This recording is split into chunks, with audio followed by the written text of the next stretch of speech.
Ini ya,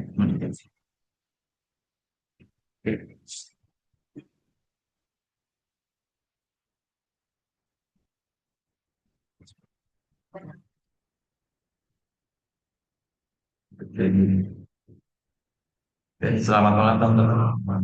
Saya Buka. Assalamualaikum warahmatullahi wabarakatuh.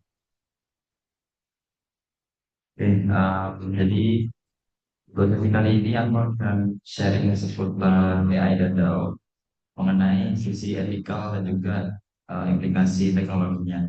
Nah, ini adalah salah satu yang aku kerjain di kelas AI Talent itu bulan berapa ya, lupa ya.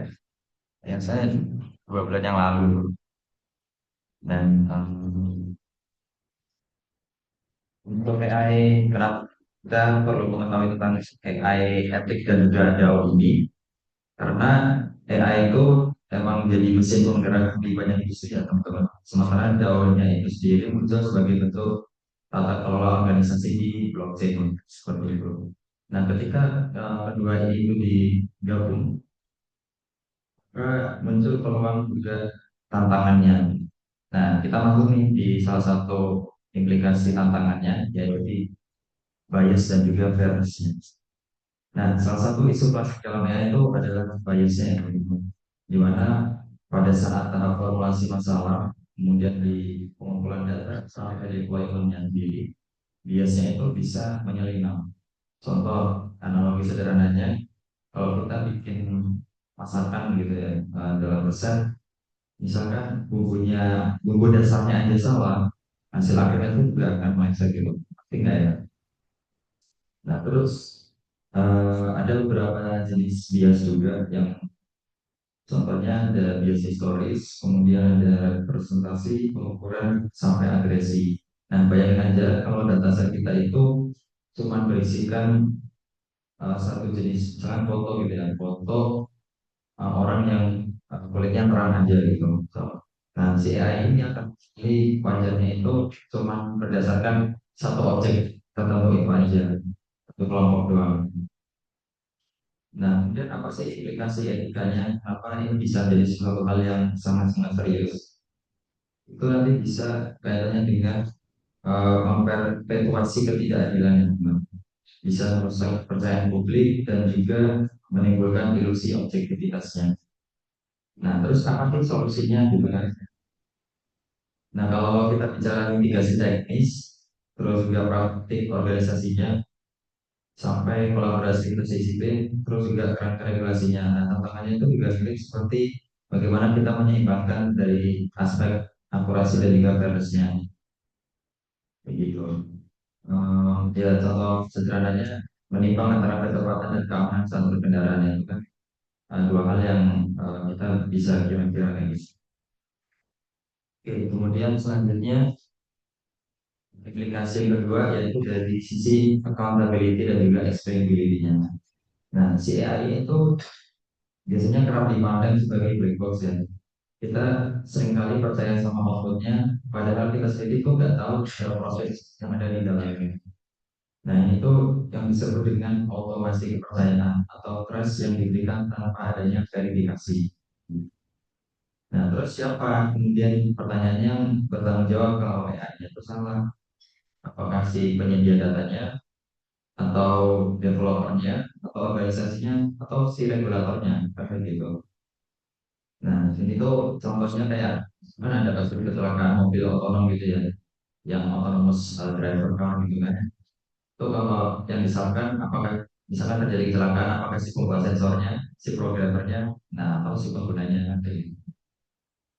Nah itu terus kalau dari akuntabilitasnya, nah ini dibagi menjadi beberapa aspek juga. Ada sisi dari sisi moral, kemudian dari legal, profesional, sampai ke sosialnya. Nah untuk meningkatkan explainability-nya, itu ada model intrinsik yang memang lebih interpretable. Kemudian juga ada atau pakai metode post hoc seperti SHARP dan juga lain. Nah, untuk saat ini regulasinya itu masih terus berkembang ya. Contohnya yang di Eropa ini ada European Union AI Act atau Algorithm Accountability Act di United States. nggak ada GDPR di artikel yang kedua. Nah, lanjut dia yang ketiga, implikasi yang ketiga itu dari sisi privacy dan juga GDPR-nya. Nah, kemudian masalah berikutnya kan pasti ya, pasti semua teknologi itu akan menyangkut dengan privacy. Nah, kalau data kita itu sangat berharga, tapi kan seringkali bocor dan parahnya kita tuh nggak sering sadar gitu. Ya, contohnya mulai dari namanya, kemudian dari alamatnya sampai behavior kita di media sosial. Nah, terus beberapa problematisnya, contohnya ada dari sisi erosi otonomi, kemudian dari gap inferensi sampai paradoks concernnya. Contohnya kan, ketika kita mengklik setuju ya, pada terms and conditions, padahal kita nggak tahu tuh apa sih yang ada di dalamnya, gitu. Kita nggak paham. Akhirnya ya pencet klik setuju aja terus. Itu akan sangat berbahaya untuk privacy kita. Nah, terus apa kemudian solusinya? Ya, kita bisa ada namanya pendekatan teknis seperti differential privacy, kemudian juga ada federated learning, homomorphic encryption, dan juga pendekatan regulasi kayak GDPR yang tadi aku mention, dan juga tentunya dengan role dari organisasi juga tanggung jawabnya. Nah, bisa dibayangkan ya, misalkan data itu kayak minyak mentah gitu. Ketika itu diproses, nilainya kan akan menjadi berlipat ganda ya. Tapi juga rentan untuk disalahgunakan. Seperti itu. Nah, kemudian ethical implication yang selanjutnya ada hallucination. Nah, AI khususnya untuk LLM seperti ChatGPT ya, itu banyak sekali kelemahannya. Dan salah satunya kelemahannya adalah hallucination. Artinya AI itu bisa menghasilkan jawaban yang terdengar meyakinkan, tapi saat ini salah. Ya, banyaklah contoh-contohnya. Mungkin teman nanti bisa menemukan hallucination. Contohnya mungkin ada pernah menemukan ketika kita prompting AI untuk menebak matematika gitu, atau bahasa-bahasa yang dia bisa sifatnya multitafsir dan tidak sesuai dengan kita inginkan. Nah, ini konsekuensinya bisa sangat fatal ya. Misal dari AI-nya bisa salah diagnosis medis, kemudian juga putusan hukum yang sifatnya bias, juga runtuhnya kepercayaan publik atau trustnya yang sangat membangun. Nah, makanya si AI itu kayak seolah-olah sering tampil overconfident gitu. Nah, ini pentingnya kita untuk selalu selalu sering memverifikasi. Ya, anggap aja AI itu seolah-olah seperti mahasiswa pinter yang suka ngarang gitu kan, suka ngarang jawabannya tuh keren tapi kayak ya perlu di cross check terus ya, di confirm ulang. Nah, framework mitigasinya tuh mencakup solusi teknis ya, misalkan ada RAG, kemudian ada sertifikat organisasi, regulasi sampai standar profesionalnya. Nah, ini ada contoh nih, misalkan di ada sekitar 15-20% ya, estimasi bahwa ada factual error di LLM outputnya untuk knowledge intensive tasknya. Nah, ini bisa berdampak sekitar 1,5 billion di various platform, di platform yang lain. Terus juga aspek ekonominya juga lumayan besar nih, kayak gitu. Ini hanya perkara hallucination dan masih banyak eh, hal-hal lain juga yang masih apa ya menjadi kelemahan di AI. Oke, yang berikutnya juga ada data quality dan training. Nah, si AI ini juga tidak berhenti belajar ya pada saat tahapan development.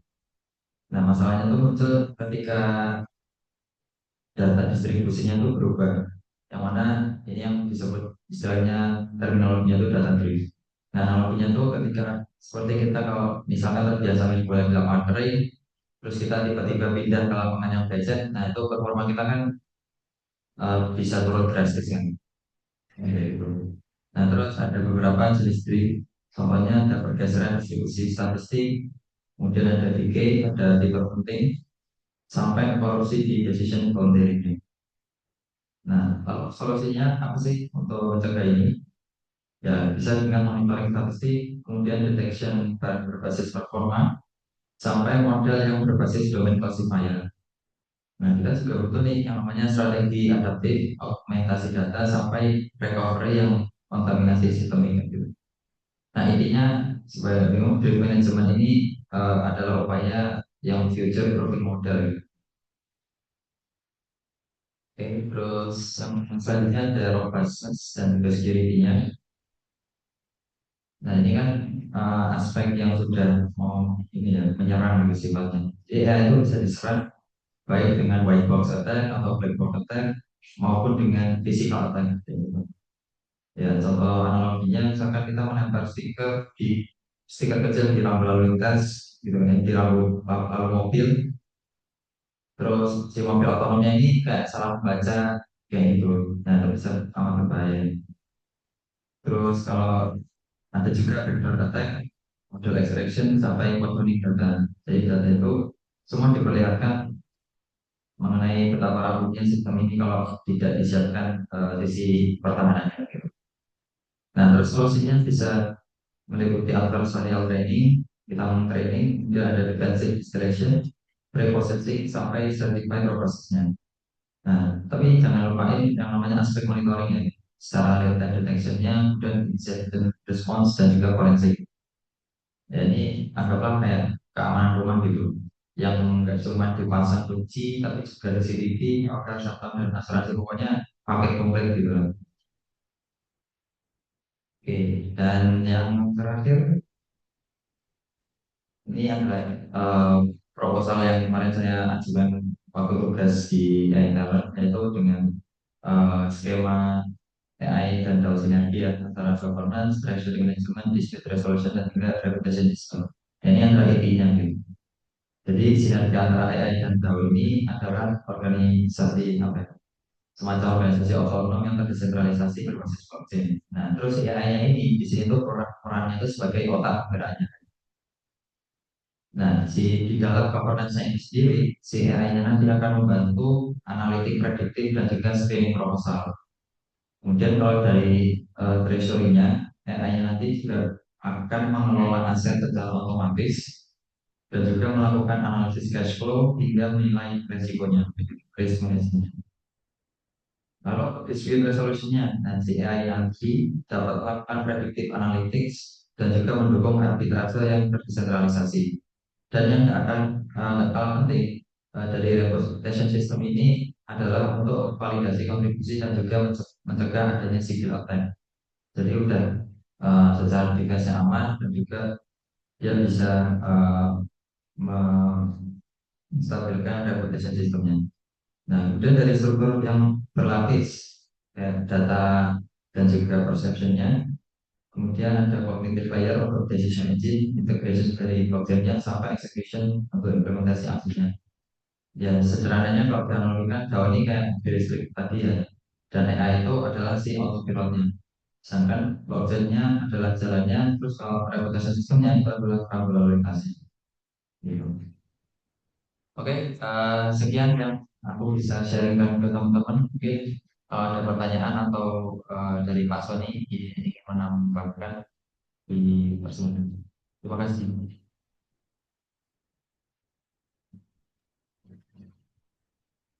Assalamualaikum warahmatullahi wabarakatuh. Selamat sore ya. Selamat malam di sana ya. Jadi semoga tadi itu ya apa penjelasan dari Mas Fajar tadi adalah sebenarnya untuk bridging itu ya, bridging nanti juga sebagai apa namanya untuk ide nanti untuk hackathon. Nanti andaikan misalnya nanti mau ada apa namanya salah satu dari peserta akan menginvolve atau mengintegrasi AI ke aplikasi blockchain. Jadi yang tadi itu yang dipresentasikan adalah sebagai baseline-nya. Jadi nanti eh, bisa nanti dibikin grupnya ya. Apakah akan melakukan apa ibaratnya mendeliver aplikasi untuk verifikasi data raw datanya untuk AI ataukah juga untuk mendeploy aplikasi yang berbasis black box-nya ataukah akan mendeploy untuk aplikasi yang berbasis untuk aggregate insight-nya. Jadi kan tadi kan udah dipresentasikan ya Jadi di AI sendiri itu kan ada masalahnya tuh. Jadi ada permasalahan dari masalah raw datanya sendiri. Jadi kalau misalnya nanti raw datanya tidak terverifikasi atau tidak trusted, maka impactnya nanti itu adalah ke semakin besarnya bias dan juga akan semakin meningkatnya hallucination. Nah, cuma kan nanti kan kalau di aplikasi ya, kalau misalnya di digital transformation, terutama untuk yang AI dan blockchain atau yang berbasis kedua-duanya, itu kalau untuk yang dipergunakan untuk aplikasi berbasis art atau seni ya, karya seni, itu sebenarnya kita perlu yang halusinasinya yang tinggi. Semakin tinggi halusinasi, maka semakin bagus tuh apa namanya hasil yang akan dihasilkan untuk apa namanya untuk produknya. Tapi masalahnya kalau aplikasi kita itu memerlukan tingkat confidence level yang tinggi, terutama untuk business justification, maka kita harus meminimalisasi apa yang disebut dengan bias dan juga hallucination ini. Sekarang saya akan tunjukkan ya bagaimana impactnya kalau kita menggunakan ibaratnya untuk bias dan hallucination ini mempergunakan AI. Jadi ini saya berikan contoh yang simple aja. Jadi kalau kita menggunakannya untuk aplikasi musik ya, ya di sini. Semoga bisa apakah terlihat sekarang? Semoga terlihat ya. Terlihat Pak. Oke. Di sini adalah Ableton Live ya. Ableton Live itu adalah DAW atau ibaratnya oh, adalah sebuah aplikasi untuk mendevelop musik dan juga musik arrangement ya. Makanya di sini kan banyak nih, ada macam-macam nih ya. Ada gitar, ada drum, ada brass dan segala macam ya. Di sini ada drum nih, drum juga macam-macam nih, banyak sekali nih. Nah, sekarang kita bikin bikin musik nih, ya kan? Nah, aplikasinya itu ada. Itu dari namanya itu kalau dari Google itu namanya Magenta Studio. Ini sangat membantu ya. Jadi sangat membantu musisi dan juga ibaratnya arranger untuk bikin musik. Jadi ibaratnya kalau kita mau bikin apa namanya bikin musik itu nggak perlu kayak kalau dulu kan harus kita kalau yang konvensional ya, ibaratnya kita harus beli gitar lah, kalau nggak nyewa studio lah, atau ibaratnya banyak perangkat ya sampai sebesar toko gitu kan ya. Tapi dengan bantuan AI dan juga decentralized ecosystem, itu kita nggak perlu lagi tuh. Jadi kita cukup pakai DAW ini, kita tinggal masukin aja nih perangkat-perangkat yang kita perlukan. Ya, jadi misalnya pakai brass atau mau pakai bassnya mau pakai apa, atau pakai yang gitar ya, gitar juga banyak nih macam-macamnya, sampai gitar yang listrik juga, electrical gitar juga ada di sini. Nah, selanjutnya nanti kita tinggal bikin tracknya nih. Bikin tracknya apa? Misalnya kita pingin drumnya, atau biasanya sih kalau saya bikin itu biasanya melodinya dulu yang saya pakai. Jadi melodinya seperti apa dulu, kita pilih ya, groove-nya seperti apa nanti. Ini kalau drum ya. Ini kalau untuk generate melodi, nanti tracknya tinggal dipilih di sini, tracknya. Kemudian nanti variasinya mau seperti apa, berapa macam variasi di sini. Kemudian temperaturenya berapa. Nanti begitu kita run, itu nanti langsung keluar tuh nanti note-nya itu ya, apa si apa namanya chord-nya itu langsung keluar di situ. Modelnya seperti apa. Nah, itulah akhirnya kan sangat membantu ya. Nah, sekarang untuk yang idenya untuk nanti di hackathon, terutama untuk decentralized ini ya. Ini kan kalau Magenta ini dia masih menggunakan sistemnya centralized ya. Jadi belum decentralized. Saya sendiri kemarin sudah bikin yang model decentralized. Jadi eh, data untuk chord musik yang sudah bagus tuh ya, yang ibaratnya sudah patternnya sudah bagus dengan beberapa model mulai dari orkestra dan segala macam itu saya taruh di NPFS. Dan kemudian nanti setelah di aplikasi itu kita tinggal manggil aja. Misalnya kita pingin lagu misalnya dengan nada seperti ini ya, dengan ibaratnya dengan nada gembira atau cukup dengan masukin prompt aja. Dan nanti si aplikasi itu langsung nyari di database yang ada di APFS itu. Berarti begitu langsung keluar itunya hasilnya seperti apa kombinasinya, langsung nanti hasilnya diminting. Nah, waktu diminting itu langsung disimpan di IPFS dan itu langsung diakuisisi sebagai ibaratnya data punya kita, ibaratnya chord atau arrangement musik yang kita miliki seperti itu. Atau di sini kalau ntar ya saya coba buka beberapa yang sudah pernah dibikin seperti ini ya. Ini untuk yang kemarin saya coba bikin pakai ini. Daftar nih tidak saya simpan. No. Jadi ini adalah salah satu apa namanya chord musik yang kemarin saya coba bikin dengan ini ya. Nah ini udah direkam ya, sudah direkam. Dan ini adalah ininya. Jadi chordnya segala macam sudah ada di sini. Ntar. Nah ini adalah chordnya ya. Nah seperti ini. Nah ini kenapa kok kalau pakai AI yang apa? Kalau misalnya data yang untuk menggunakan art itu kita mengutamakan yang ibaratnya bias dan halusinasinya itu lebih tinggi. Itu karena apa? Itu yang kita cari kan kalau di art ya atau di dunia seni itu adalah apa yang disebut dengan namanya beautiful mistake atau ibaratnya kesalahan tapi cantik gitu di situ. Nah, itulah yang kita cari di situ, namanya beautiful mistake.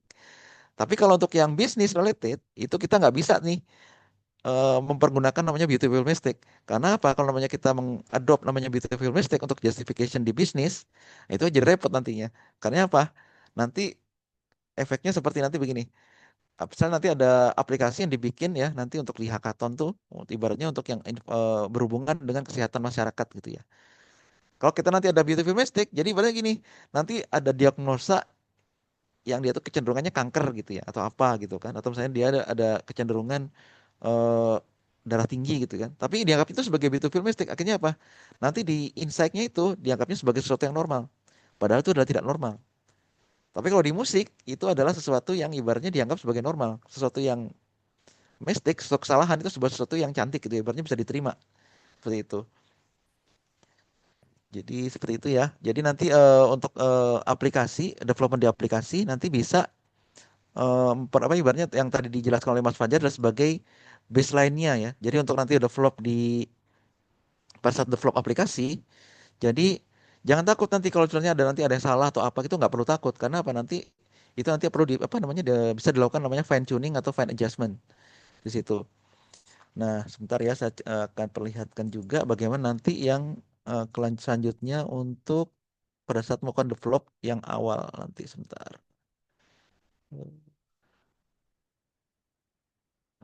Jadi nanti pada waktu akan mendevelop aplikasi, nanti silakan akan gunakan tabel yang sebentar ya, nanti apa yang disebut dengan proses digital transform apa namanya digital proses apa digital transformation assessment proses. Sebentar ini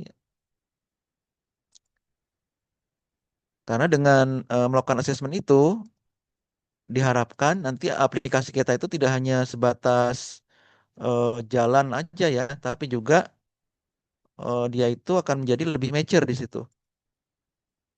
Oke, ntar lagi. Oke, ini dia.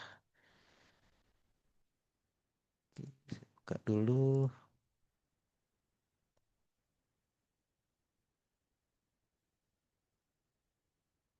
Jadi ini adalah salah satu project yang pernah saya kerjakan dulu dan jadi tugas saya juga waktu kemarin apa ngambil ini ya, ngambil program di SMU Singapura.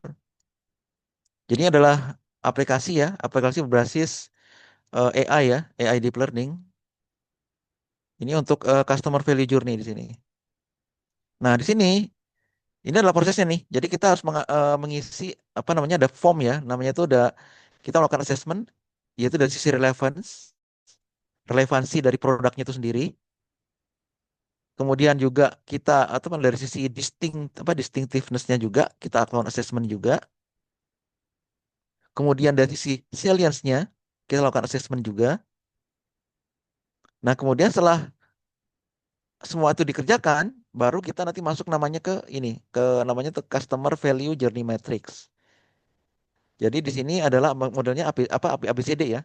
Jadi dari sisi awareness, kemudian sisi belief, kemudian dari sisi commit, dan kemudian deliver. Kenapa kita harus melakukan proses ini? Itu jadi begini, tujuannya adalah untuk mengecek atau melakukan assessment seberapa mature produk yang akan kita develop atau akan kita deploy nanti ke end user ya. Soalnya begini nanti, itu ada kejadian tuh dari beberapa proposal ya, nggak cuma di hackathon sih, tapi di beberapa ibaratnya proposal yang ada di komunitas itu tidak melalui proses ini. Akhirnya apa? Ada beberapa saat bahkan satu atau 5 sampai 10 proposal yang sama isinya dan semuanya itu tidak punya uniqueness di situ. Tapi kalau kita melakukan assessment seperti ini, itu nanti walaupun itu sama topiknya, tapi dari 10 ya, 10 yang sama itu akan ada satu tuh, misalnya punyanya si A gitu ya, dia melakukan metode seperti ini. Itu dia walaupun ada 10 yang sama, aplikasi yang sama, tapi dia itu punya uniqueness sendiri. Dan disitulah yang menjadi apa nilai jual ibaratnya sampai nanti ke bisa di scale up dan bisa dimonetize.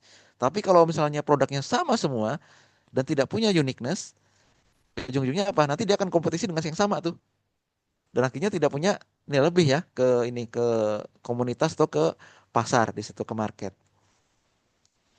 Dan kemudian setelah menggunakan assessment ini ya, value journey matrix, nanti di sini nah itu kita tidak lupa untuk melakukan namanya mid table ini ya, assessment di mid table-nya ini. Di sini untuk melakukan mapping ya. Jadi pertama adalah motivatornya. Jadi motivator apa ibaratnya motivasi dari kita membuat aplikasi itu apa? Motivasinya. Kemudian ini juga adalah untuk identifikasi dari bad hygiene ya. Jadi ibaratnya hal-hal yang negatif yang berusaha kita eh, ibaratnya counter ya. Ibaratnya ingin kita banyak masalah yang kita selesaikan dari produk kita itu apa. Kemudian ini adalah isi value. Jadi hal-hal atau kemudahan termasuk di sini adalah UI UX-nya yang akan diberikan. Ada fitur-fitur kemudahan yang diberikan kepada customer atau end user-nya. Itu apa? Dan yang paling akhir yaitu tangible-nya. Dan ini adalah ibaratnya nilai surplusnya. Selain dari isi feature dan juga adalah ini tangible-nya ini. Itu apa aja? Dan sini kita bisa lihat ya. Jadi misalnya nanti aplikasi yang kita bisa bikin ini dulu ya. Motivatornya itu apa? Itu adalah untuk mencari teknologi solusi ya yang lebih baik. Karena sekarang sebelum-sebelumnya itu melakukan analisis itu hanya berdasarkan manual aja atau kalau enggak modelnya itu pakai centralized machine learning saja. Jadi pakai model data analitik gitu. Cuma nggak bisa otomatis gitu kan. Nah, itu kemudian yaitu kita mencari teknologi yang lebih baik. Kemudian motivator selanjutnya adalah apa? Untuk mau dioperasikan secara lebih mudah nih. Melakukan analisa lebih mudah dan operasikan lebih mudah. Jadi aplikasi ini itu harus menjamin bahwa dari sisi operasional dan juga analisis itu adalah lebih mudah dibandingkan dengan metode data analitik yang konvensional. Kemudian yang nomor tiga adalah simpler atau sederhana ya dari sistem arsitekturnya. Dan ini adalah tantangan nanti nih pada saat nanti kalian akan mendeploy aplikasi di ini ya untuk membuat arsitektur di aplikasi yang akan dibuat lomba nanti ya di hackathon. Jadi sedapat mungkin itu arsitekturnya simpler mungkin. Jadi tidak kompleks ya. Karena kalau terlalu kompleks itu nanti akan banyak hal-hal yang ibaratnya perlu kalian tutupin di situ. Termasuk di sini adalah beberapa bugs ya atau beberapa program yang ibaratnya akan menjadi eh, potensial menjadi bugs, akhirnya menjadi apa? Jadi si ekosistem itu menjadi haywire di situ. Jadi kita tidak bisa mengontrolnya. Itu banyak sekali ya, terutama dari sisi AI atau eh, decentralized application yang berbasis decentralized AI. Itu akhirnya apa? Seperti kemarin kan ada tuh kasus-kasus yang dikasih Facebook ya. Dia termasuk akhirnya Facebook itu harus ibaratnya menekan tombol kill itu kan ya. Jadi AI-nya dibunuh di situ karena dia sudah tidak bisa dikontrol. Seperti itu. Kemudian motivator selanjutnya adalah apa? Itu aplikasinya itu harus robust, efektif dan efisien. Kan kalau metode data analitik yang konvensional yang masih menggunakan metode centralized itu kadang-kadang kan apa? Dia tidak robust di sini. Jadi biasanya dia kalau misalnya ada perubahan-perubahan input terutama yang berbasis variation ya, variasinya banyak, itu kadang-kadang apa? Nanti si insight-nya itu jadi tidak langsung menghasilkan insight yang relevan di situ. Itu sebabnya kalau misalnya kita udah robust, nanti akan menuju ke efektif dan efisien insight di sini. Kemudian yang terakhir itu adalah cost optimize. Jadi aplikasi yang dibuat itu harus bisa ibaratnya mengoptimize dari si cost ya. Ibaratnya nanti antara cost yang di cost development dan juga dengan pada saat kita deployment itu harus seimbang, paling tidak seimbang atau kalau enggak costnya untuk development itu lebih kecil dibandingkan nanti dengan revenue-nya. Nanti kan kalau setiap aplikasi ya kita kan harus ketemu namanya ROI ya. Jadi return of investment-nya. Jadi berapa sih yang akan diinvest di situ? Misalnya diinvest 10 juta. Nanti dalam waktu 3 tahun atau 5 tahun paling lama itu bisa return ya, investmentnya. Jadi bisa dapat ibaratnya revenue di situ. Kemudian untuk bad hygiene-nya, ini adalah gap ya yang akan berusaha kita solve di sini. Salah satunya adalah lower accuracy sama model selection. Yang sudah biasa menggunakan AI mungkin sudah tahu ya kalau misalnya salah satu kendala dari deployment AI itu adalah mengenai akurasi di situ. Jadi akurasinya yang rendah. Walaupun sebenarnya sekarang itu tidak cukup akurasi saja, tapi juga confidence levelnya juga harus tinggi juga. Soalnya kalau sekarang itu walaupun akurasi tinggi, tapi kalau confidence levelnya rendah, itu juga tidak bisa digunakan sebagai justification untuk business related. Kemudian untuk model selection. Nah, kendala dari yang model centralized AI itu adalah masalah model selection. Karena apa? Dia tidak bisa melakukan apa namanya itu kalau sudah eh, ibaratnya model yang sudah bagus gitu ya, itu tidak bisa di-share atau tidak bisa diakuisisi seperti itu. Tapi kalau dengan model decentralized AI, maka misalnya nih, misalnya si B nih, si B dia melakukan modeling ya untuk AI untuk menganalisa misalnya untuk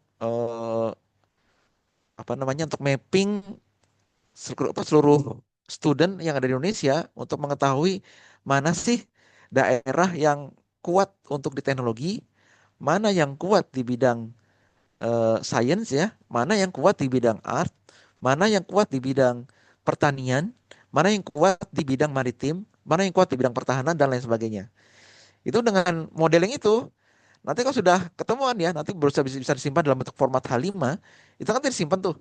Nah, kalau misalnya nanti menggunakan decentralized AI, itu bisa dimonetize. Jadi si file H5 itu, jadi file learningnya itu bisa ditaruh di NPFS dan bisa langsung diminting. Jadi nanti apa fungsinya? Jadi nanti misalnya nanti ada negara dari Jepang atau dari Australia atau mungkin dari Afrika tuh. Mereka membuat aplikasi yang sama, mereka tidak perlu melakukan proses learning lagi dari awal.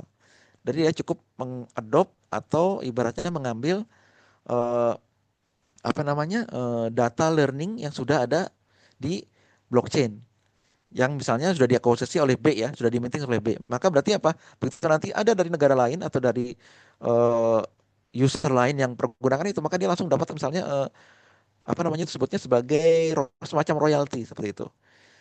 Jadi ibaratnya si data learningnya itu tidak bisa di-sharing ke beberapa apa namanya pengguna ya, beberapa user. Jadi tanpa harus mulai lagi dari learning dari awal. Soalnya bayangkan aja ya, untuk melakukan oh ya, ada ini ada yang bertanya, oh tidak. Oke. Soalnya untuk proses learning itu kan nggak cukup sehari 2 hari ya. Mungkin yang sudah pernah melakukan proses learning untuk AI itu nggak cukup sehari 2 hari itu. Terutama kalau berbasis image ya.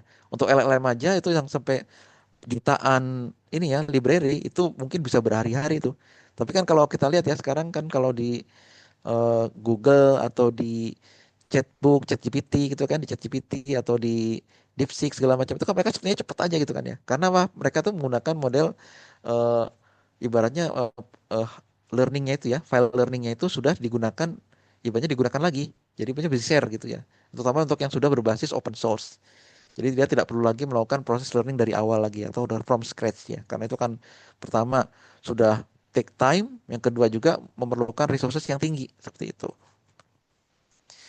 Kemudian selanjutnya lagi untuk yang isi file ini bisa itu ya nanti bisa dikembangkan lagi. Terutama untuk yang complicated UI UX ini juga terutama kalau misalnya eh terutama untuk yang aplikasi-aplikasi yang ini ya yang banyak menggunakan UI UX itu kan terutama ya apa ibaratnya kan yang sudah menggunakan complicated ya, tapi insight-nya juga tidak terlalu bagus.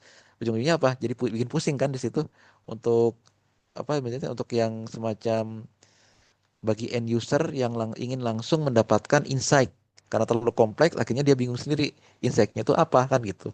Nah, itu akhirnya apa? Salah satu yang perlu di eliminate di bad hygiene itu adalah tidak menggunakan complicated UI UX model. Ini juga nanti sebagai reference juga nanti ya bagi nanti waktu apa namanya deploy. Jadi sedapat mungkin buatlah sesimpel mungkin UI UX-nya. UI UX-nya sesimpel mungkin tapi insightful gitu loh. Jadi tidak terlalu kompleks gitu ya atau complicated. Karena apa? Kalau complicated banget itu akan pertama apa? Si user juga akan semakin pusing tuh. Ini mau kemana sih gitu kan? Anggaplah sekarang gini, nanti mau bikin apa namanya NFT art minting untuk batik yang apa batik ya kain batik yang ada di Jogja gitu kan misalnya. Nanti kan apa? Kalau misalnya yang mudah UI UX-nya itu kan cukup apa? Nanti keluar tuh image-nya dari si jenis batiknya itu, kemudian tinggal nanti harganya berapa, nanti langsung kalau misalnya ada yang beli langsung bisa minting dengan itu ya, dengan multi signature itu ya. Itu cukup seperti itu aja. Jadi nggak harus banyak muter-muter ke menu-menu yang banyak sekali gitu. Sampai akhirnya apa? Usernya sendiri sampai pusing tuh. Jadi dia apa ibaratnya tidak informatif ya, tidak simple. Karena apa? Ya itu akan nanti UX-nya terlalu kompleks, akhirnya ujungnya nanti ke arsitektur ya. Itu akan jadi kompleks, kompleks, complicated juga. Dan juga akan menghasilkan complicated insight. Dan yang terakhir itu adalah mengenai wrong technology solution. Nah, di sini adalah nanti soal pemilihan teknologi ya. Nanti ya itulah kenapa kok sekarang kan dari awal kita melakukan ini ya program ini itu kan kita berikan banyak pilihan ya. Mulai dari Plutus, kemudian dari ada Icon, ada Mesh.js, kemudian kemarin ntar besok ini ada Game Changer, kemudian ada lagi yang itu nanti apa namanya Marlowe. Itu adalah salah satunya adalah untuk memberikan insight kepada peserta. Jadi silakan kalian bisa bikin apapun, silakan pilih dengan teknologi yang mana yang kayak bisa kayak ibaratnya yang kalian suka di situ. Dan kira-kira ibaratnya mudah, mudah buat kalian untuk mendeploynya juga dan juga jangan lupa sisinya juga sisi amannya juga gitu kan, di security-nya ya diperhatikan juga di situ. Kemudian untuk penggunaan isi value-nya itu adalah kemudahannya dalam menggunakan aplikasi itu termasuk adalah seperti ini ya easy app to operate jadi mudah untuk dioperasikan, mudah untuk melakukan analisa, kemudian juga mudah dalam melakukan maintenance. Nah ini ya, ini yang kadang-kadang suka lupa nih buat developer-developer nih. Dia kadang-kadang oke, mudah dioperasikan, mudah melakukan analisa segala macam, tapi ternyata apa aplikasinya tidak mudah untuk di-maintain. Ini yang repot nih. Dan ini ujung-ujungnya apa? Ini yang banyak sekali ya kejadian ujung-ujungnya seperti ini ya. Ada beberapa contoh kasus ya, nggak cuma di Cardano sih. Ini juga kejadian-kejadian yang ada di hampir semua di platform blockchain ya. Nah, mereka punya ada tim ini ya, tim marketing, tim development dan juga tim yang lain itu. Nah, ternyata apa? Suatu ketika mereka berantem nih. Nah, karena sistemnya tidak bisa di-maintain, apa si bagian developer nih, dia resign kan keluar gitu kan. Dan dia juga bawa sistemnya tuh, bawa apa contoh aplikasinya itu. Nah, karena sistemnya tidak mudah di-maintain, akhirnya apa? Yang tinggal itu mereka tidak bisa maintain di situ. Nah, diusahakan itu kenapa? Ibaratnya kalau misalnya nanti kalian punya tim ya, usahakan tuh antara satu dengan lain itu akan selalu share ya, share dokumen development dan juga dokumen marketing, ibaratnya dokumen assessment segala itu saling berbagi semua. Jadi jangan sampai nanti apa orang bagian marketingnya atau orang bagian bisnis developmentnya itu datanya disimpan sendiri gitu kan. Sementara kemudian orang developernya juga datanya simpan sendiri. Dan kemudian mereka tidak saling tidak saling bertukar pikiran ya, saling berbagi informasi. Ujungnya nanti apa? Sistem itu akan jadi crash di situ, tidak easy to maintain. Dan ini udah kejadian nih, termasuk yang kejadian juga sempat kejadian di Cardano juga di tahun yang lalu. Itu sampai ada aplikasi yang crash juga ya. Ini bisa dicek nanti di ini di apa di Google itu beritanya ada juga di situ. Sampai akhirnya apa? Itu dibantu sama komunitas, komunitas yang membantu untuk ibaratnya memaintain si aplikasi itu. Nah, itu sebabnya penting ya di sini ya. Jadi pastikan bahwa web apa aplikasi kalian nanti mudah di maintain dan usahakan apa di sedapat mungkin kalian tuh kalau punya grup misalnya ada 5 orang itu saling berbagi tuh. Itu semua ibaratnya semua 5 orang itu sama-sama datanya. Jangan sampai ada satu yang berbeda. Karena apa impact-nya nanti begitu nanti ada satu yang nggak ada atau satu keluar, nah itu akhirnya apa aplikasi kalian akan macet di situ. Nah itu jangan sampai itu. Itu kan pernah kita sampaikan juga ya di kalau nggak salah yang minggu lalu ya. Itu kan Mas Fajar sudah pernah sampaikan mengenai kendala yaitu di blockchain ekosistem ya untuk aplikasi berbasis blockchain. Salah satunya adalah apa? Sustainability dari aplikasi itu sendiri. Karena sekali nanti apa ibaratnya aplikasi itu tidak bisa di-maintain atau terjadi crash, udah tutup itu langsung crash dia langsung ibaratnya aplikasi itu langsung mati di situ. Dan itu banyak sekali tuh aplikasi-aplikasi yang bagus-bagus di blockchain ujung-ujungnya apa? Di akhir dia langsung crash dan tidak berlanjut. Dan itu terutama yang punya apa namanya kayak utility token itu sangat hati-hati ya di situ ya. Jadi jangan terlalu ngehold utility token itu terlalu lama tuh. Karena impactnya seperti itu. Nanti begitu nanti aplikasinya tuh crash atau tidak berlangsung lama, maka utility token kalian tuh tidak ada harganya sama sekali. Seperti itu. Kemudian ini adalah easy to interpret the insight ya. Jadi ini adalah kemudahan dalam menginterpretasikan dari insight atau ibaratnya di aplikasi itu sendiri kan ada tuh ada insight-insight atau ibaratnya informasi yang ada di aplikasi itu harus mudah untuk dipahami ya. Jadi easy interpret. Itu sebabnya kenapa kan kalau di AI sekarang kan eh, ada namanya responsible AI. Nah, itu juga ada namanya sekarang yang lain lagi disebutnya interpretable AI atau reasonable AI. Nah, reasonable AI itu dalam artian AI-nya itu memberikan insight yang reasonable. Jadi banyak sudah mendekati dengan human decision. Kalau interpretable itu berarti apa? Itu mudah apa ibaratnya diinterpretasikan. Ibaratnya kalau dengan orang yang benar-benar eh, nol ya, nol knowledge tentang AI, dia tuh langsung ngerti gitu. Oh, insight itu seperti ini, seperti itu. Itulah disebut dengan interpretable. Kemudian untuk yang tangible ini itu termasuk nanti aplikasinya itu harus robust ya. Kemudian juga sudah cost estimate. Ini adalah easy operate analyze. Kemudian juga reduce total cost ownership. Ini sangat penting ya.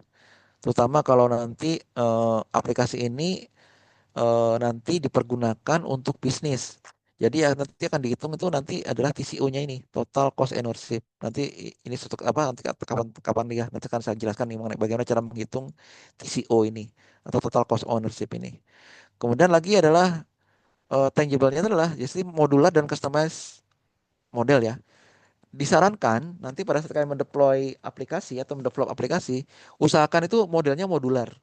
Kenapa kok dianjurkan modular? Karena apa? Nanti begitu ada masalah, itu bisa langsung kalian namanya tuh unlock dulu tuh si modulnya itu. Baru kita perbaiki dulu si modulnya itu. Jadi kalau misalnya tidak tidak mempengaruhi si operasional aplikasi yang lain seperti itu kan fitur-fitur yang lain. Itu kenapa kok dianjurkan menggunakan model modular seperti itu. Nanti bagaimana membuat modul-modul itu menjadi modular itu nanti akan kita jelaskan ya di modi pada saat coding seperti itu. Nah, kemudian kalau ini sudah selesai untuk menggunakan mid-table assessment, yaitu nanti kita di sini nih.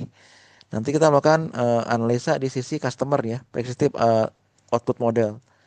Nah, di sini adalah eh, item-item ini itu akan ibaratnya akan di capture itu pada saat kita melakukan apa namanya setelah produk kita jadi dan kemudian dirilis ke pasar. Nanti kita bisa lihat di sini. Yaitu nanti di sini nih. Jadi apakah ekspor ini lebih bagus ya, lebih baik daripada ekspektasi atau meet expectation atau malah lebih buruk. Tapi paling enggak kita tabelnya sudah punya, kita sudah bikin di sini. Mulai dari reduce anxiety, personal benefit, better strategy dan lain sebagainya. Kemudian dari sisi purchase, delivery, use, suplemen, maintenance sama disposal ya. Nanti kita tinggal isi ya. Itu apakah kalau plus berarti dia better ya, better than expectation. Tapi kalau misalnya sampai disilang berarti adalah worse ya. Jadi kita ibaratnya bisa mapping nih produk kita ini bagaimana dari sisi pandangan si customer atau end user atau misalnya si customer ini juga bisa kita anggap sebagai komunitas ya. Seperti itu. Nah, kemudian jangan lupa nanti di sini itu kita harus melakukan assessment yaitu menggunakan safe based customer value metric. Ini adalah ibaratnya merangkum ya, mensummary dari assessment yang di atas tadi. mulai dari solution, akses ya, value sama ini, sama engagement ini. Kemudian dari si ini ya, dari si yang horizontal itu adalah better, easier, simpler sama tangible. Itu kenapa disingkat menjadi SAFe Based Customer Value Metric. Apabila sudah dilakukan, maka baru nanti kita masuk ke namanya PIET. Ini adalah untuk mengevaluasi dari tim kita sendiri nih, tim kita. Jadi tim kita itu misalnya kita punya ini ya, eh, dari ibaratnya nanti dari perusahaan ya, ibaratnya nanti salah satu dari kalian misalnya bergabung nih dengan perusahaan gitu. Nah pada saat melakukan apa namanya proposal atau melakukan develop aplikasi itu kan pasti tuh ada tuh namanya, kan nggak semua orang tuh setuju ya. Pasti pasti ada namanya proponen itu kan. Nah, nanti kita mapping tuh proponennya. Misalnya apa? Proponennya disebut misalnya innovator timnya itu adalah proponennya. Jadi banyak yang mendukung ya, tim pendukungnya itu. Kemudian yang involved itu siapa aja sih? Itu kita langsung distribusi di sini nih. Jadi nanti ada mulai dari engineering, operation, reliability, maintenance, ini kan ya ada IT, ada purchasing, ada finance. Nanti bisa disesuaikan ya nanti pada saat kalian deploy itu nanti apa development nanti bisa disesuaikan di sini. Kemudian end usernya ini adalah end user ya, ibaratnya produk itu nanti akan di deliver untuk siapa gitu kan. Nah, itu adalah ini kita ambil contoh ya, ini adalah ini end usernya contohnya. Kemudian nanti di decision maker, ini adalah decision maker ini adalah dari tim kita ini sendiri nih. Jadi siapa nanti decision makernya? Apakah nanti ada misalnya si A, si B atau si C gitu kan. Nanti kita tentukan misalnya dari 5 orang nih. Nanti siapa yang menjadi decision maker di situ? Biasanya sih nanti yang kalau decision maker ini adalah yang misalnya nanti yang pegang eh, keuangan yang paling besar di situ misalnya nanti. Oke, kemudian oh habis ini. Ini ada lagi sebenarnya ada tabelnya satu lagi namanya itu tabel untuk mapping bisnis mapping ya. Sebentar akan saya cek dulu. Oke, sampai sini ada yang bertanya? Sebelum saya berikan lagi untuk yang ini, yang berikutnya, sebentar. Ini, oh ini dia. Ini sudah ada.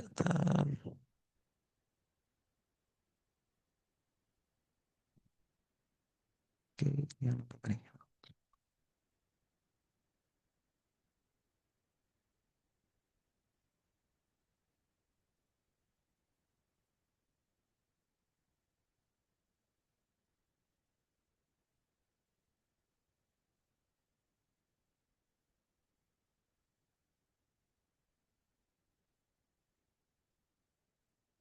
Nah, ini yang saya maksud ya. Sebentar, saya buka dulu.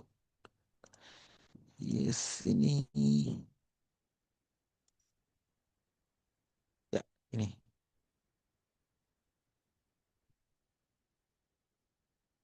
Jadi nanti dari semua yang tadi ya, tabel-tabel yang tadi nanti itu nanti akan di mapping ke sini. Jadi intinya. Jadi di mapping ke namanya bisnis model. Ya, di sini di bisnis model ini nanti ada isinya ya, isinya itu apa aja sih? Itu mulai dari key partnernya, kemudian juga ada key activitiesnya apa aja. Key activities ini kalau misalnya nanti kalau bikin project ya, nanti pada saat kalian bikin apa namanya hackathon tuh ya, itu nanti milestone-nya tuh. Jadi kan harus ada dibikin tuh.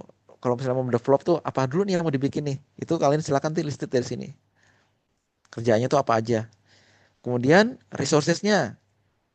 Misalnya nanti kalian perlu back end developer, perlu nanti dari sisi front end. Nah, itu jangan sampai nanti eh, semua itu 5 orang ya ngerjakan sesuatu yang sama, yang seperti itu. Jadi nanti ada yang bagian khusus bagian front end, ada lagi yang bagian back end.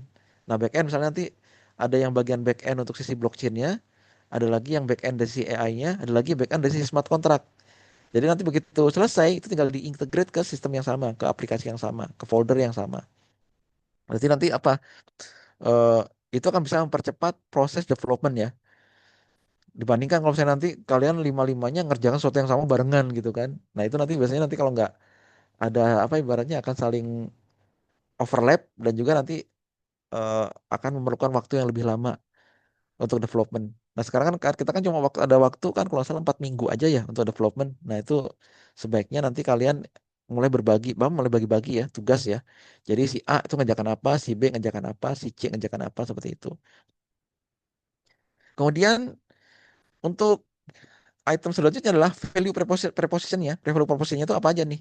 Jadi yang akan kalian deliver ya, value-nya itu apa gitu ke komunitas atau ke masyarakat itu apa aplikasi kalian tuh. Nah, itu bisa disebutkan di sini nanti di listed di sini. Jadi misalnya oh aplikasi ini untuk ibaratnya mengembangkan apa namanya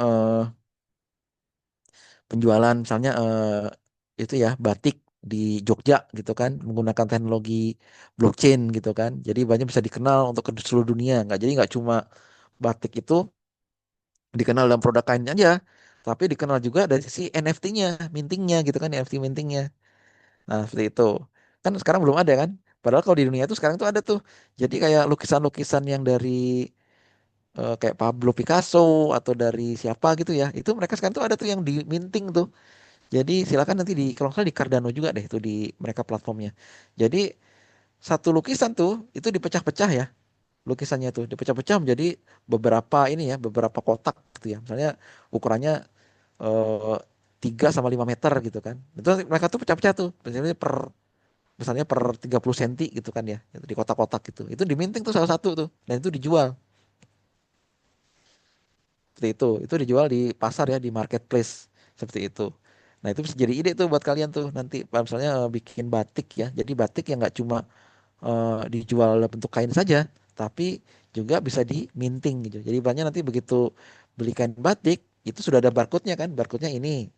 Nanti itu bisa diminting di platform kalian gitu kan. Jadi setiap pembelian apa turis yang belanja kain batik di Jogja, mereka bisa melakukan minting batik barcode-nya itu di platform kalian dan bisa mendapatkan NFT, yaitu NFT batiknya itu. Seperti itu. Kemudian juga ini adalah customer relationship ya. Jadi nanti hubungannya dengan customer itu seperti apa? Nah, ini yang tadi saya sebutkan tadi. Jadi kan kalau sekarang kalau di Jogja gitu kan, beli batik ya udah beli batik selesai gitu kan di pasar apa tuh namanya kalau di Jogja itu kan ada tuh pasar batik tuh. Nah, udah beli pasar di batik udah selesai gitu. Tapi kalau misalnya kalian bisa mengembangkan itu menggunakan marketplace yang berbasis AI dan blockchain, maka nanti apa? Hubungan dan customer itu tidak sebatas hanya menjual batiknya saja, kain batik, tapi juga bisa memberikan semacam apa ya namanya connectivity ya. Jadi yaitu menggunakan NFT itu. Jadi nanti apa si turis itu begitu nanti pulang ke negaranya, saya tuh udah beli batik nih, tapi saya juga dapat NFT-nya nih, seperti itu. Jadi banyak apa hubungannya itu menjadi lebih ke private gitu. Jadi namanya inilah sebutnya sebagai private subscription.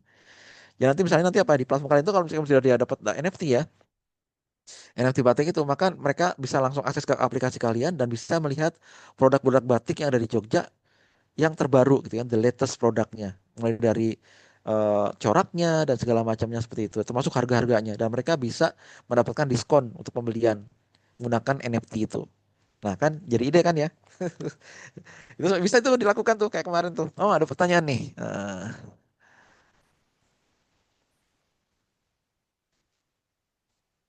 Kendala project baru,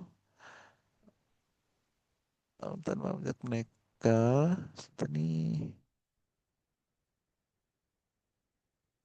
Kedua model, bentar nih agak sering dikit nih.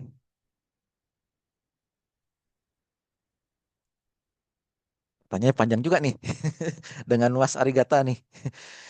Jadi bertanya di bagian engagement tadi sudah melihat dan mendengarkan, oke.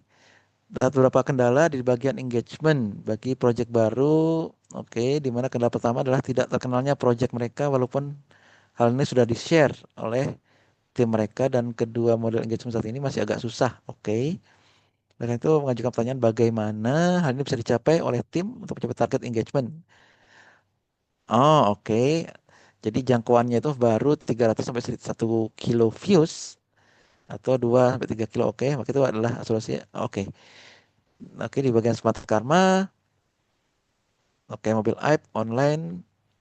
Oke. Nah, ini sebenarnya pada bagian channel ini engagement masing-masing bagaimana? Oke. Ya, ini nanti oke, ini untuk yang ini ya. Sekarang kita masih masih masuk di ini ya, di customer relationship. Jadi ini saya jelaskan yang ini bertahap ya, satu persatu.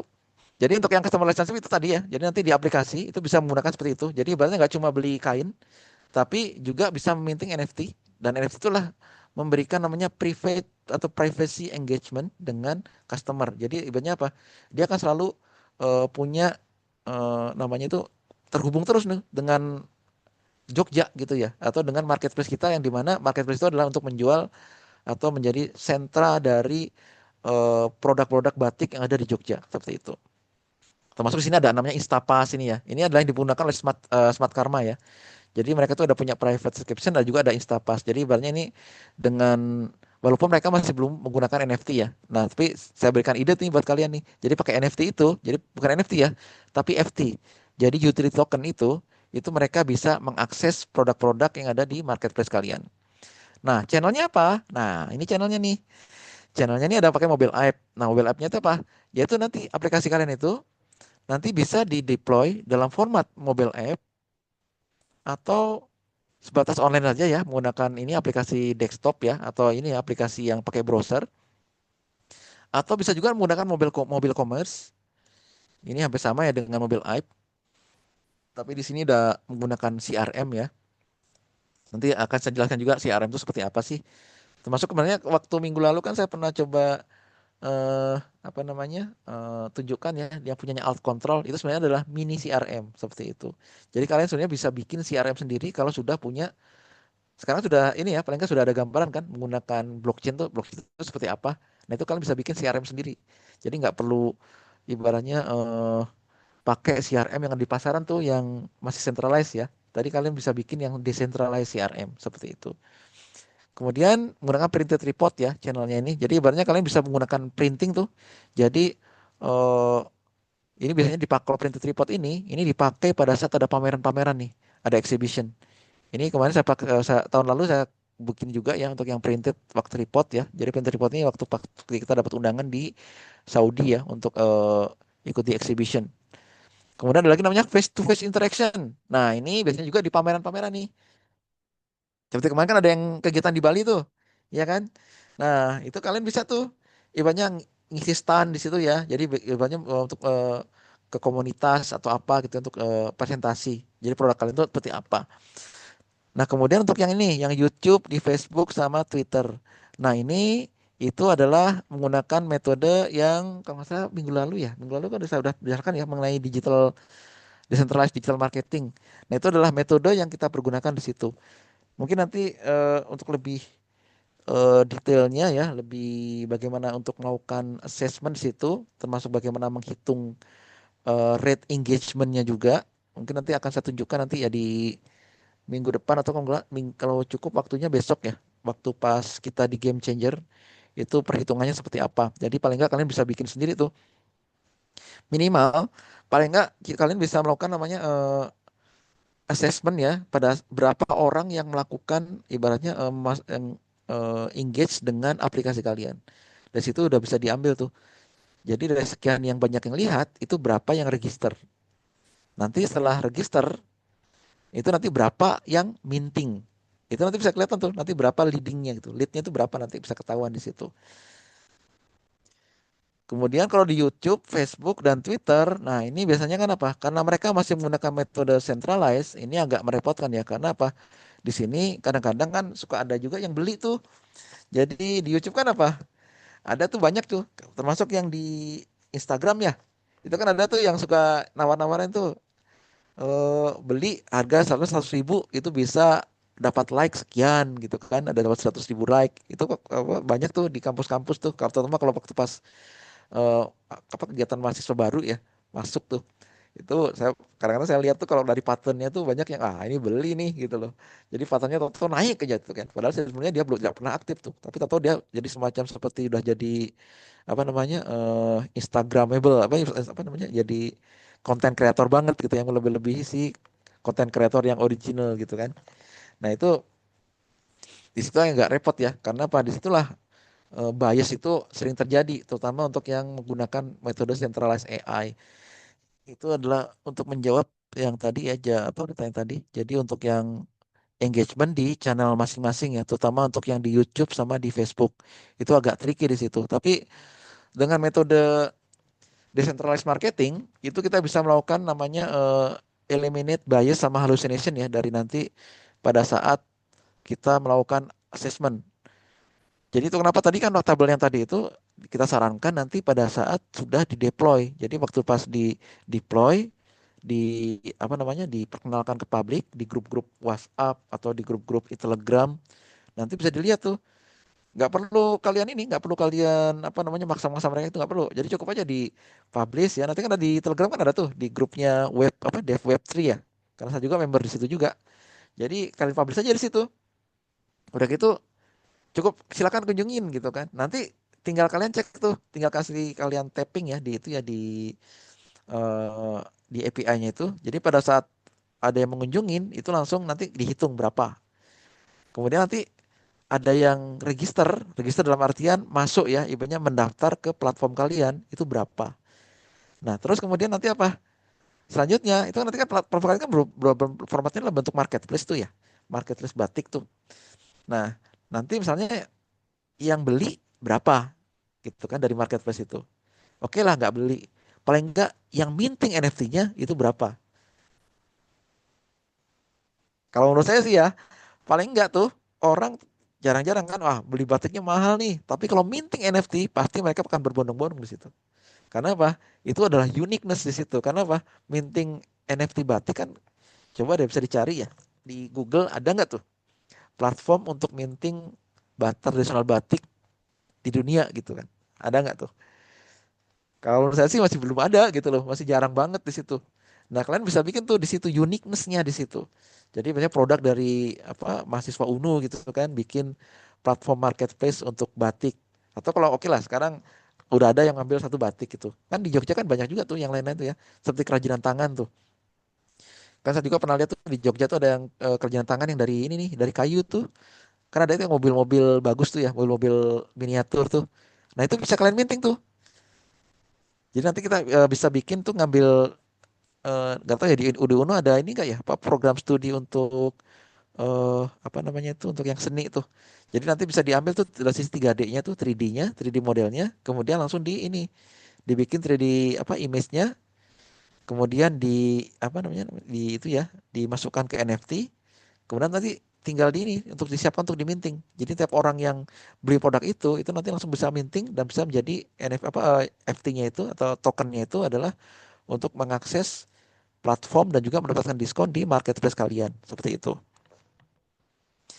Nanti ada itu ya, ada perhitungan itu bagaimana kalkulasi untuk lead-nya itu. Dan sebenarnya apa? Itu adalah senjata utama yang dipakai di Google Ads. Mungkin yang udah pernah melihat Google Ads ya, situ kan ada tuh platformnya tuh yang ibaratnya dia bisa menghitung ya berapa sih leads-nya itu. Bahkan dia bisa memprediksi tuh.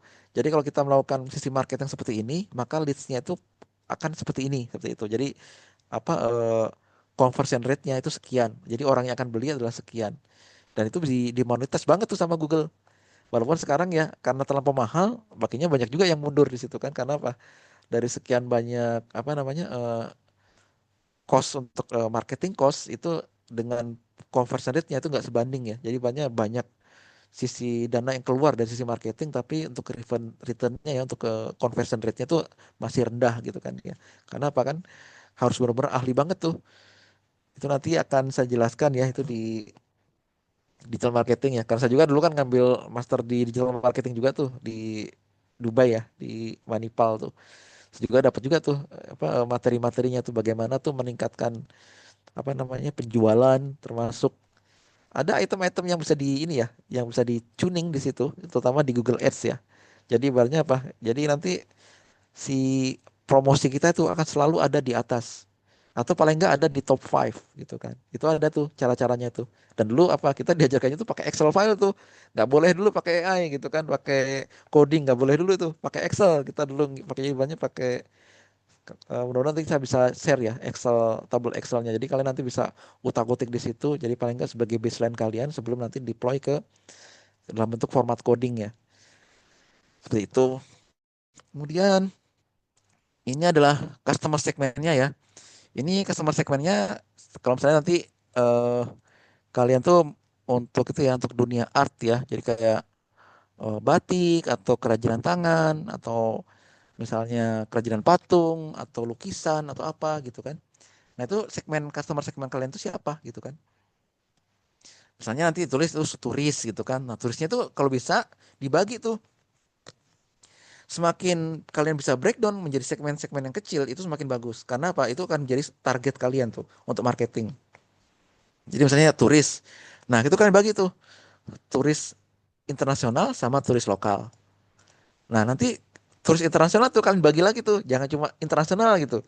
Karena internasional itu terlalu global ya. Terlalu banyak. Itu kan harus segmentasi lagi tuh. Jadi bagi tuh customer misalnya dari turisnya itu adalah sisi misalnya untuk Southeast Asia gitu ya. Asia Tenggara. Kemudian kalian bisa apa? Kalian pisah lagi dengan yang Australia. Kemudian kalian pisah lagi dari Jepang. Itu kan pisah-pisah tuh, jangan sampai digabung. Karena waktu digabung itu akan dilute itu. Nanti apa pada saat apa insight-nya itu akan dilute. Seperti itu. Itu adalah bagaimana trik-triknya ya untuk melakukan ini ya. Namanya tweaking ya. Tweaking dari si ini untuk marketingnya. Terutama nanti berhubungan dengan ini ya untuk leads engagement itu tadi. Nah, ini kan kalau di sini kan tadi kata Mas apa nih? Mas Arigata kan mengenai ini ya untuk view-nya ya mencapai target engagement ya dari jangkauan dari view-nya itu. Nah, kemudian jangan lupa nanti diisi dari sini. Ini adalah yang penting nih. Ini kan dari beberapa kali udah saya ulang-ulang nih ya, beberapa kali nih. Mengenai cost structure-nya. Kan kalian development itu kan nggak mungkin gratisan kan, gitu kan. Walaupun mungkin sekarang masih bisa pakai eh, arsitek apa namanya fasilitas atau framework yang gratis gitu kan karena masih kecil ya. Tapi nanti kan begitu kalian scale up, itu kan kalian perlu ada biaya kan di situ kan, terutama apa? Ini adalah cloud maintenance. Di sini termasuk di sini biaya sewa ya, biaya sewa dari cloudnya itu sendiri. Misalnya kalian nanti pakai AWS atau pakai Azure atau pakai Demeter yang kemarin itu. Kan berarti kan udah harganya tuh. Selama kalian masih berada di sisi free-nya, itu kalian tidak akan ini, tidak akan kena cas itu. Tapi tahu-tahu nanti si usernya yang menggunakan aplikasi kalian tuh tahu-tahu banyak gitu kan ya. Otomatis tuh pelan-pelan tuh akan bergeser tuh, tahu-tahu lari ke jadi apa yang jatah free yang per bulan itu habis, akhirnya lari jadi ke subscriber. Jadi banyak kalian harus apa harus bayar tuh untuk ininya ya, untuk biaya sewanya. Kemudian application maintenance, ini jangan lupa nih. Ini kan paling nggak dipastikan itu kalian selalu monitor tuh aplikasi kalian tuh apakah ada bugs atau ada apa gitu ya yang perlu diperbaiki atau kalian akan menambahkan fitur-fitur. Nah ini dipastikan nih. Jadi misalnya nanti kan ada menambahkan fitur-fitur itu diusahakan paling nggak setahun sekali aja gitu kan. Itu paling nggak. Jadi jangan tiap bulan kalian masukkan fitur-fitur baru. Itu akan ibaratnya akan memberatkan biaya maintenance kalian nanti di akhir tahun itu. Seperti itu. Kemudian misalnya nanti ada call center gitu kan. Misalnya nanti ada apa misalnya ada masalah menggunakan call center. Walaupun sebenarnya ini sudah kalau untuk sekarang ya gitu bisa kita menggunakan metode chatbot chatbot ya menggunakan AI. Itu hampir sama seperti yang kemarin saya tunjukkan menggunakan alt control ya. Alt control itu tidak ada call center tapi semuanya udah pakai chatbot. Kemudian nanti misalnya ada expansion. Nah, ini nanti misalnya kalian mau scale up ya. Jadi nggak cuma marketplace aja, tapi ternyata mau dikembangkan lagi menjadi apa gitu kan. Jadi nggak cuma marketplace tapi bisa juga mengirimkan ibaratnya kain batik atau kerajinan itu lintas negara gitu kan. Jadi semacam kayak apa ya? Seperti Alibaba gitu kan. Alibaba atau versi besarnya Tokopedia gitu kan, tapi sudah lintas negara seperti itu. Nah, kalian itu bisa tuh nanti dimasukin ke expansion. Nanti biayanya berapa nih? Kalian udah bisa masukkan itu kan. Tapi misalnya nanti masih belum ada rencana expansion ya udah dinolkan aja nanti. Kemudian staff dan facilities. Ini kalau misalnya nanti kalian punya tuh developer, ada lagi untuk tim auditor atau ada tim legal, itu kan udah pastikan tuh. Kalian tuh bikin susun ya, staffnya ada berapa, termasuk cost salary-nya berapa. Kemudian termasuk teknologi. Teknologi ini kan selalu berkembang ya tiap tahun. Sekarang mungkin dengan metode yang sekarang aplikasi kalian masih bertahan gitu kan. Terus nanti bagaimana nih nanti pada 5 tahun ke depan, di mana nanti misalnya mulai ada quantum computing, ada lagi apa namanya cloud itu sudah disegregate ya. Jadi antara cloud yang data services dengan cloud untuk yang computing berbasis AI itu tidak dipisah.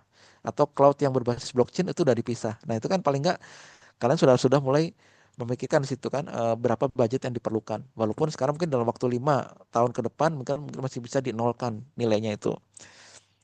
Tuh, kemudian juga dari sisi IT operation dan maintenance tuh kalau perhatikan nih, andaikan ini misalnya kalian itu menggunakan server sendiri atau ada ibaratnya ekosistem atau framework yang ibaratnya seperti ini.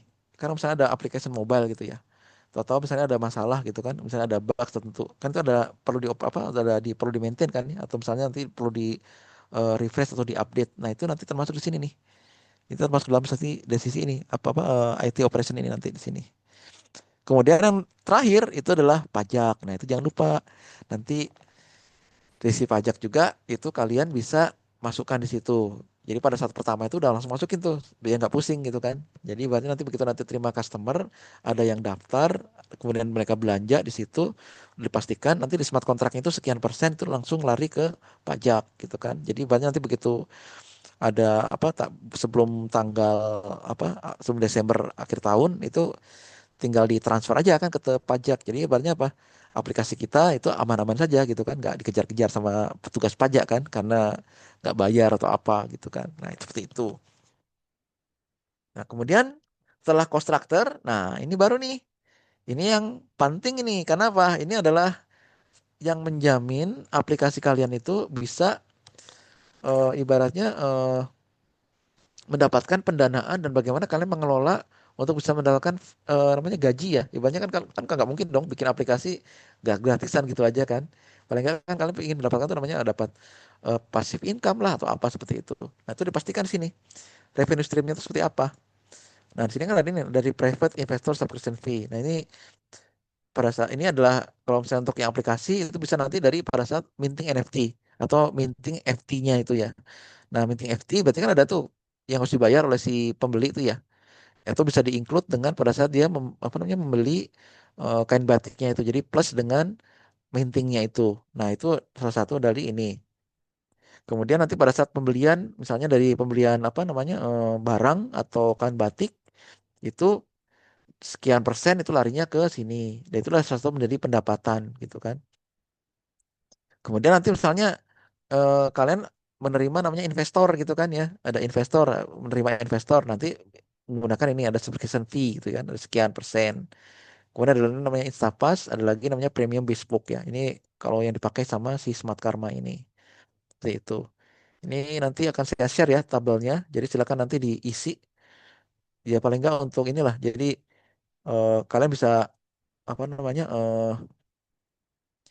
menjadikan aplikasi itu akan membuat aplikasi itu tidak hanya sebatas sampai selesai di hackathon selesai gitu kan. Tapi paling enggak kalian bisa kembangkan menjadi aplikasi yang bisa dimonetize.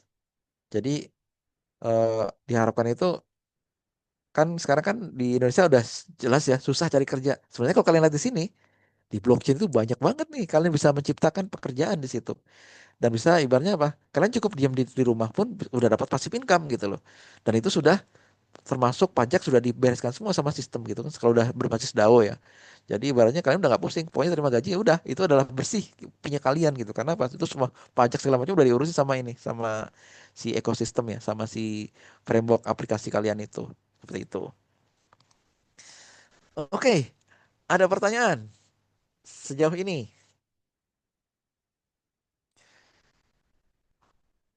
Semoga itu ya cukup jelas ya. Dan ini adalah kelanjutan dari yang tadi ya. Ini ada namanya untuk yang bisnis outline plan-nya ya.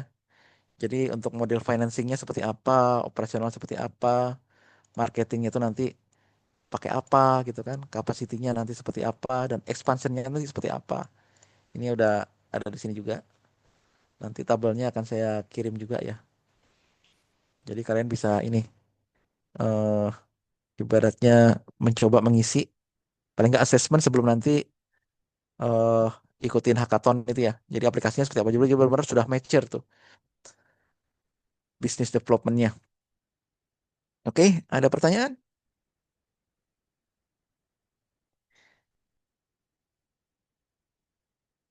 Oke, kalau tidak ada mungkin dari saya itu dulu ya. Jadi jangan lupa besok kita akan masuk ke coding menggunakan game changer. Nah, Game Changer itu yang menariknya adalah ini adalah program untuk blockchain yang paling mudah nih di Cardano nih. Jadi dia ibaratnya hanya kalau ibaratnya itu kayak seperti kita bikin cuma metadata aja langsung dijalankan. Jadi nggak perlu coding apa gitu nggak perlu seperti itu. Jadi untuk yang besok aplikasinya itu eh, kan kalian sudah kemarin kan sudah bikin ini ya, bikin wallet di mana itu di Eternal. Nah nanti dipastikan kalian itu ya besok cukup disiapkan aja yang 24 key phrase-nya itu dengan passwordnya. Nah nanti selebihnya nanti itu cukup ibaratnya pakai account yang ada di sini. Di mana di sebentar ya saya buka dulu ininya. Nah ini. Nah ini di besok ya. Ini untuk besok. Jadi sebenarnya nanti kita bisa langsung ke try beta ini. Cuma kan kalau try beta berarti nanti kan ini bikin wallet baru. Nah, itu masalahnya nanti kan berarti kan harus ada dananya lagi ya. Kita harus bikin tes ada lagi segala macam. Nah, nanti besok kita pakai eh, ibaratnya yang di tes ada itu yang sudah ada di sini, yang di mana itu? Yang dari kita akan migrasi wallet Eternal ke Game Changer ini. Nanti besok kita akan saya tunjukkan ya. Nah, nanti akan saya ajarkan juga bagaimana nanti tuh kita bikin NFT kreator di sini. Kita mau bikin NFT di sini kita bisa bikin di sini nih. Tapi enaknya di Game Changer ya. Sudah jadi semuanya sudah ada semua. Kemudian nanti kalau bisa kita bikin aplikasi juga sudah ada juga di sini. Ini tinggal ini ya kayak semacam bikin metadata aja di sini. Nanti tinggal di connect langsung di deploy. Selesai. Ini besok kita akan coba ini ya, PayMe 5 ada. Ini tinggal nanti di copy, begitu di copy. Ini kalau udah jadi ya, begitu nanti udah di running, nanti dia langsung deploy, langsung keluar nih nanti. Dan itu sudah jadi tuh. Nanti waktu di connect, diklik, itu dia langsung eh, mengirim sebesar 5 ada ke ini ke wallet tertentu. Dan ini besok kita akan coba klik di sini ya. Dan ini nanti bisa ditulis ya. Ini nanti addressnya bisa pakai address tes ada dari masing-masing apa temennya masing-masing ya. Misalnya dikirim 10 ada atau seberapa ada gitu ya. Jadi udah langsung kirim ke ini. Ini hanya untuk kaibannya yang ini adalah salah satu contoh yang kemarin waktu di icon itu ada namanya eh apa namanya transfer always succeed itu kan. Nah, itu adalah seperti ini. Ini kalau kita menggunakan apa namanya? Menggunakan game changer. Jadi cukup seperti ini aja dia bikin codingnya ya. Jadi nggak perlu pusing-pusing lagi. Yang penting udah ada item-item ini dimasukkan, desain, kemudian masukkan ini apa addressnya, address tujuannya, masukkan kuantitinya, langsung dijalankan selesai. Seperti itu. Kemudian kalau misalnya untuk contoh yang lain banyak lagi di sini. Ini ada lagi untuk minting ya. Ini untuk minting. Jadi untuk minting ini dan ini nanti ada eh, bisa kita besok ya kita taruh image dulu di NPFS. Kemudian kita nanti bisa diminting di sini dengan address ini ya. Nanti kita tinggal masukin addressnya, langsung diminting di sini. Ini adalah addressnya ya, image-nya. Jadi kita besok silakan di besok ya bawa image-nya masing-masing, terserah mau image apa aja, bebas. Foto sendiri, foto pacarnya atau siapa, bebas. Atau foto rumahnya, terserah deh. Pokoknya atau foto apa gitu yang disuka. Jadi kita besok ini ya, coba melakukan ini, proses minting di sini. Jadi nanti kita simpan dulu datanya di ADFS, nanti kita dapatkan CID datanya, kemudian kita lakukan minting. Dan nanti di situ akan ketahuan tuh, kita bisa lihat nanti di ini ya, di Cardano Explorer bahwa image itu sudah terhook dengan wallet kita. Artinya itu adalah menjadi milik kita seperti itu. Oke, dan ini juga ada banyak lagi di sini. Ada lagi yang pakai Pluto Script ya. Misalnya nanti saya pengennya agak tantangan sedikit nih. Nanti mau digabung sama Plutus. Nah, bisa juga. Jadi nanti tinggal waktu di apanya di compile ya si Plutus itu kan nanti keluar tuh addressnya di Cardano ya. Di Cardano di itu nanti tinggal dimasukkan itunya address dari si kontraknya itu. Ntar, address kontraknya ada di tadi output harusnya kontraknya ada di atas nih. Nah, ini dia. Ini. Ini adalah script hexnya. Ini adalah Plutus scriptnya. Itu. Ini adalah outputnya ya. Outputnya lari kemana? Jadi nanti dikirim sekian ada itu larinya kemana?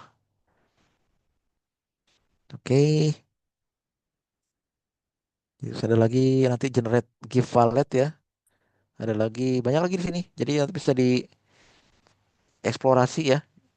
Jadi kalau pengen bikin aplikasi, oh ternyata gampang banget ya pakai Cardano nih. Iya soalnya begini. Jadi ada yang pakai ini ya. Jadi ibaratnya nggak harus bikin coding apa, cukup pakai ini aja. Tinggal diisi aja nih item-itemnya nih. Jadi item address segala macam itu. Kemudian tinggal di connect, nggak ada error segala macam. Nanti langsung deploy. Deploy lah jadilah aplikasi. Selesai. Seperti itu. Nah ini kan nanti kan begitu sudah jadi nih, tinggal di deploy ke ini, dApp-nya itu ke IPFS. Jadi nanti apa? Kalau aplikasinya sudah di deploy di IPFS, maka aplikasi kita tuh jadi permanen tuh. Jadi ibaratnya begitu nanti ada yang ngehack segala macam itu susah tuh karena apa di IPFS kan dia datanya desentralisasi ya. Misalnya ada 1 juta node gitu. Nah, kalau model di blockchain itu untuk bisa ngehack sebuah atau mendeface sebuah aplikasi di blockchain itu paling nggak harus 50+1 atau 51% resources yang harus atau 51% node yang harus dihack. Coba bayangin aja, misalnya di dunia itu sekali berjalan tuh ada 1 juta node. Dan itu yang harus dihack itu ada berarti berapa itu harus 501 itu kan 501 ribu kan node yang harus dihack dalam waktu bersamaan kan nggak mungkin berarti kan.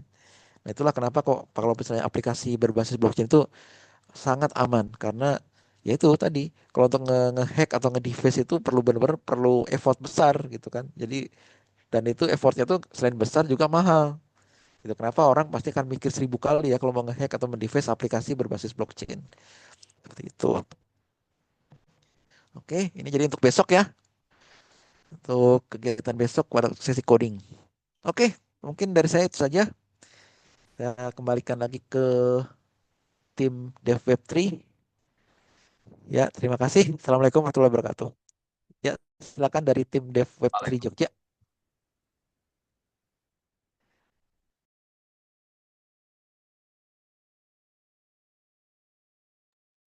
Cek, cek. Ya, silakan Hah? bisa terdengar. Ya, oke. Eh, berarti besok lanjut ke buat yang game changer itu tadi ya, Pak? Ya, betul. Besok sesi coding untuk yang game changer besok. Si coding, oke. Dari teman-teman ada pertanyaan nggak? Masih ada 15 menit lagi sebelum ditutup. Bisa langsung open mic ya. Ada nggak, teman-teman? Tidak ada. Jika tidak ada, besok kita ketemu lagi di jam 1 ya.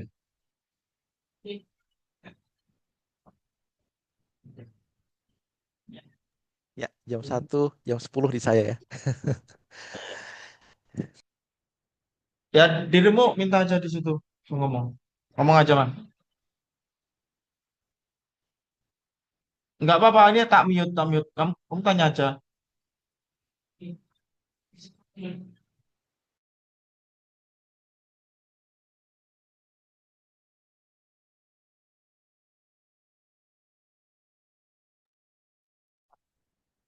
Bisa di share nggak ini BBM tadi?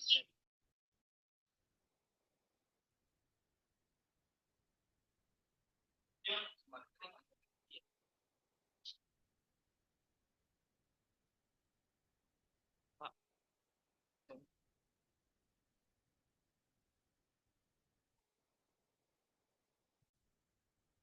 tes. Kamu nggak sih? Tes, tes.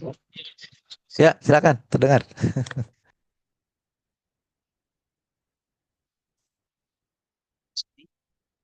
Eh, nggak bisa mas.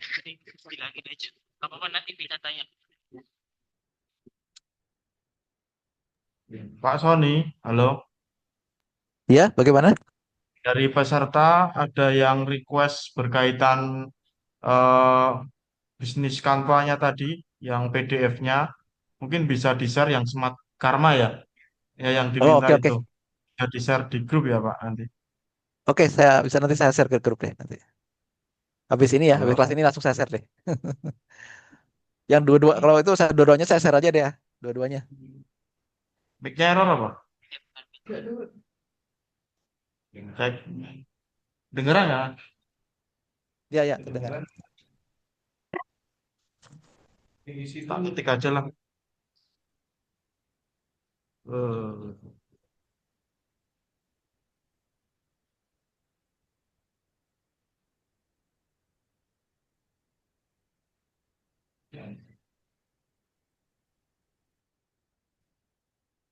Oke, ada lagi? Pertanyaan lain lagi?